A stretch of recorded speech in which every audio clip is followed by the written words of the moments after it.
আমার সকল প্রিয় ছাত্রছাত্রীকে জানাই আমার চ্যানেলের তরফ থেকে স্বাগতম। স্টুডেন্ট, আজকে আমি আলোচনা করব যারা রয়েছে নর্থ বেঙ্গল ইউনিভার্সিটির আন্ডারে NEP syllabus third semester major Bengali যাদের রয়েছে পেপার 3 সাজেশন আলোচনা করছি পার্ট 2। আগের ভিডিওতে পার্ট 1 সেখানে 3 মার্কের প্রশ্ন পেয়েছো, আজকে পাবে 12 মার্কের প্রশ্ন পার্ট 2। একটু ধৈর্য সহকারে দেখো, বেশি প্রশ্ন রাখিনি, ইম্পর্টেন্ট প্রশ্নগুলো নিয়ে আলোচনা করছি, একটু ধৈর্য সহকারে দেখো। চ্যানেলে নতুন হয়ে থাকলে চ্যানেলটি সাবস্ক্রাইব করতে ভুলো না, বন্ধুদের সাথে আমাদের এই চ্যানেলটি অবশ্যই শেয়ার করে রাখবে, সকলকে দেখার সুযোগ করে রাখবে। তো আলোচনা করছি 12 মার্কের প্রশ্ন। 1 নম্বরে দেখো রয়েছে ধ্বনি পরিবর্তনের কারণ আলোচনা করো। ভেরি ইম্পর্টেন্ট প্রশ্ন, ঠিক আছে? এই প্রশ্নটা আসবে পরীক্ষায়, যদি এটা না আসে 2 নম্বর প্রশ্নটা আসবে শব্দার্থ পরিবর্তনের কারণ।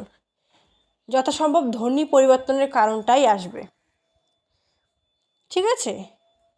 নেক্সট, শব্দার্থ পরিবর্তনের কারণ ভেরি ইম্পর্টেন্ট। দুটোর মধ্যে একটি আসবেই, তার জন্য 12 নাম, এই দুটোর থেকে একটা দুটোই যদি পড়ো তাহলে 12 মার্কের প্রশ্ন কিন্তু একদম তোমার হাতের মুঠোয়। তৃতীয় প্রশ্ন, রূপমূল কি? রূপমূলের শ্রেণীবিভাগ আলোচনা করো। ভেরি ইম্পর্ট্যান্ট একটি প্রশ্ন। এটা যদি 12তে নাও আসে 6 ডেফিনেটলি আসবে। বাংলা ভাষার কয়টি উপভাষা ও কি কি? যে কোনো 3টি সম্পর্কে আলোচনা করো, ঠিক আছে? দেখো 6টি উপভাষা রয়েছে, বরেন্দ্রী আরও 5টা রয়েছে। তো সেগুলি কিন্তু একটা একটা করেও আসতে পারে, যে বরেন্দ্রী ভাষা সম্পর্কে লিখো, সেটা 6 আসতে পারে। আমি কি করেছি, তোমাদের 12তে দিয়েছি একটা বড় প্রশ্ন, যদি এটা পড়ে নাও তাহলে 6-এর ক্ষেত্রেও কিন্তু হয়ে যাচ্ছে, ঠিক আছে? 6টি যে ভাষা রয়েছে,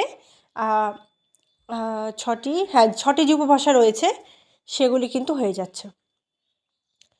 পঞ্চম প্রশ্ন, বাংলা ভাষাকে কয়টি স্তরে ভাগ করা যায়? প্রত্যেকটি স্তর সম্পর্কে আলোচনা করো। সেম, বাংলা ভাষা 3টি স্তর, ঠিক আছে? প্রাচীন বাংলা, মধ্য, তো তারপর তোমাদের প্রত্যেকটি স্তর সম্পর্কে আলোচনা করতে হবে।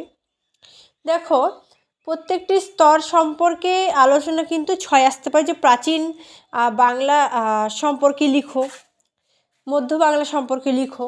আমি একসাথে দিয়েছি, সেটা যদি 12 মার্কের জন্য তোমরা পড়ে যাও, 12তে যদি আসে তাহলে তো ভালোই হলো, এবং যদি 12তে না আসে 6 আসে তবুও কিন্তু তোমরা লিখতে পারছো। তো বিষয়টা বুঝতে পারছো তো? 6 নম্বর প্রশ্ন, ইন্দো ইউরোপীয় থেকে বাংলা ভাষার উদ্ভব কীভাবে হয় সেটা বিস্তারিত আলোচনা। 12 মার্কের প্রশ্ন, ভেরি ইম্পর্টেন্ট একটি প্রশ্ন, ঠিক আছে? তো তোমাদের নেক্সট যেটা ধ্বনি পরিবর্তনের সূত্র, আগেরবার কারণ আলোচনা করেছিলাম যে কিভাবে ধ্বনি পরিবর্তন হয় সেটার কারণটা, এবার সূত্র কি কি উপায়, ঠিক আছে? তো বা ধারা বলা যেতে পারে, সূত্র অথবা ধারা একই বিষয়, গণ্ডগোল করে ফেলবে না আবার। সমীভবন সম্পর্কে লেখো। সমীভবনের যে ভাগগুলি রয়েছে, ঠিক আছে, পরাগত সমীভবন, আরও যে এর যে ভাগটা রয়েছে সেটা কিন্তু খুব ইম্পর্ট্যান্ট একটি প্রশ্ন, 12তে আসতে পারে, যদি 12তে না আসে 6 ডেফিনেটলি আসবে। 9 নম্বর, পদের প্রকার সম্পর্কে বিস্তারিত আলোচনা করো, ঠিক আছে? তারপর রয়েছে পদের প্রকার সম্পর্কে বিস্তারিত আলোচনা, যেমন বিশেষ্য, বিশেষণ, সর্বনাম যে বিষয়টি রয়েছে, বিশেষ্য থেকে বিশেষণ, বিশেষণ থেকে বিশেষ্য, মানে এই বিষয়গুলি কিন্তু একটু বিস্তারিতভাবে আলোচনা করে নেবে, তাহলে সেখান থেকে কিন্তু বেশ কিছু প্রশ্ন পেয়ে যাবে। শব্দার্থ পরিবর্তনের সূত্রগুলি আলোচনা, ভেরি ইম্পর্ট্যান্ট একটি প্রশ্ন। শব্দার্থ পরিবর্তনের সূত্র আসার সম্ভাবনা প্রবল রয়েছে, অবশ্যই এই প্রশ্নটাকে স্কিপ করবে না, ঠিক আছে? তো দেখো আমি তোমরা স্কিপ করে কেউ দেখবে না, একটু কথাটা মন দিয়ে শুনো। দেখো আজকে 23 তারিখ হয়ে গেল, তোমাদের আর কিন্তু পরীক্ষার একদম সময় নেই। এদিকে 7 দিন মতো রয়েছে, ওদিকে তোমাদের 2 দিন, 3 তারিখ থেকে তোমাদের এক্সাম। মাত্র কয়েকটা সময়, একটা সাবজেক্ট পড়ার জন্য একটা দিনও কিন্তু পাচ্ছ না, ঠিক আছে?